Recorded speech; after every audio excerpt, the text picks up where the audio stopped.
Big pass வீட்டுக்குள்ள எல்லை மீறி நடந்துகிட்ட பாருவும் கமருதீனும் தான் வெளியேற்றப்படுவாங்கன்னு எதிர்பார்த்த நிலையில ரம்யா ஜோவும் வியானாவும் வெளியேற்றப்பட்டிருக்காங்க. ஆனா பாருவும் கமருதீனும் அவ்வளவு அட்டகாசம் செஞ்சும் அவங்க 2 பேரும் வெளியேற்றப்படல. நிகழ்ச்சிக்கு வந்த விஜய் சேதுபதியோ பார்வதிக்கும் கமருதீனுக்கும் ரொம்ப ஸ்ட்ரெஸ்ஸா இருந்திருக்கும். பத்தாததுக்கு பிக் பாஸ் வீட்டு ஆட்கள் வேற உங்களோட பிரைவசியை புரிஞ்சுக்காம உங்களுக்கு தண்டனை கொடுத்திருப்பாங்க. உங்க 2 பேரும் நினைச்சா எனக்கு ரொம்ப கஷ்டமா இருக்கு. நீங்க 2 பேரும் பேசுறத மக்கள் கேட்க கூடாதுன்னு முடிவு பண்ணிட்டீங்க. அப்புறம் உங்களுக்கு எதுக்கு மைக்கு, அதை கழட்டி வச்சிடுங்கன்னு ரொம்ப காட்டமா விளாசி இருந்தாரு. இதை பார்த்த நெட்டிசன்கள் இவங்க 2 பேரும் பிக் பாஸ் வீட்டுக்குள்ள எல்லை மீறி நடந்திருக்காங்க, அவ்வளவு அட்டகாசம் பண்ணியிருக்காங்க. பார்வதியை பத்தி யாராவது பேசினா என்ன பத்தி நீ என்ன பேசுறேன்னு அவ்வளவு சண்டை போடுவாங்க. ஆனா சக போட்டியாளர்களை பத்தி பாரு என்ன வேணாலும் பேசுவாங்க. என்னடா இதெல்லாம்னு பார்வ ஆடியன்ஸ் கழுவி ஊத்துனாங்க. பத்தாததுக்கு கமருதீன் கூட இவங்க போட்ட ஆட்டம் சொல்லவே முடியல. இதையெல்லாம் தெரிஞ்சும் இவங்க 2 பேரையும் பிக் பாஸ் வீட்ல இருந்து அனுப்பாம வெறுமனே இருவரையும் திட்டம் மட்டும் செஞ்சிருக்காரு. இதெல்லாம் என்ன சார்னு விஜய் சேதுபதியை விமர்சனம் செஞ்சிருந்தாங்க. இதற்கிடையில பிக் பாஸ்ல டபுள் எவிக்ஷன் நடந்திருக்கு. அதுல ஒருத்தங்க ரம்யா ஜோ, இன்னொருத்தங்க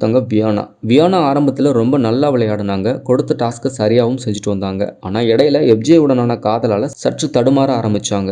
அப்புறம் கொடுக்கக்கூடிய டாஸ்க்கை சரியாக விளையாடாம எஃப்ஜே கூடவே அடிக்கடி சுத்தவும் செஞ்சாங்க. அந்த வாரமே விஜய் சேதுபதி வியானாவை ரொம்பவே வார்ன் பண்ணியிருந்தாரு. பத்தாததுக்கு ஆதிரையும் ரீஎன்ட்ரி கொடுத்து பிக் பாஸ் வீட்டுக்குள்ள சர்ப்ரைஸாக வந்தாங்க. ஆரம்பத்தில் இவங்களும் எஃப்ஜேயும் தான் காதல் பண்றோம்னு ஒன்னா சுத்துனாங்க. இவங்க வெளியே போனதும் அப்புறம் பிக் பாஸ் வீட்டுக்குள்ள ஆதிரை என்ட்ரி கொடுத்தது இவங்க 2 பேருக்கும் பயங்கர அதிர்ச்சியை உண்டாக்குச்சு. அதுக்கப்புறம் வியானா எஃப்ஜேயை விட்டு விலகி இருந்தாங்க. எஃப்ஜே கூட அப்பப்பவும் கண்ணால மட்டுமே பேசிக்குவாங்க. இப்போ பிக் பாஸ் வீட்ல இருந்து இவங்களும் வெளியேற்றப்பட்டிருக்காங்க. கிட்டத்தட்ட 70 நாட்கள் பிக் பாஸ் வீட்டுக்குள்ள இருந்திருக்காங்க வியானா. இவங்களுக்கு ஒரு வாரத்துக்கு 1 லட்சம் ரூபாய் சம்பளமா கொடுக்கப்பட்டிருக்கிறதா ஒரு தகவல் வெளியாகிருக்கு.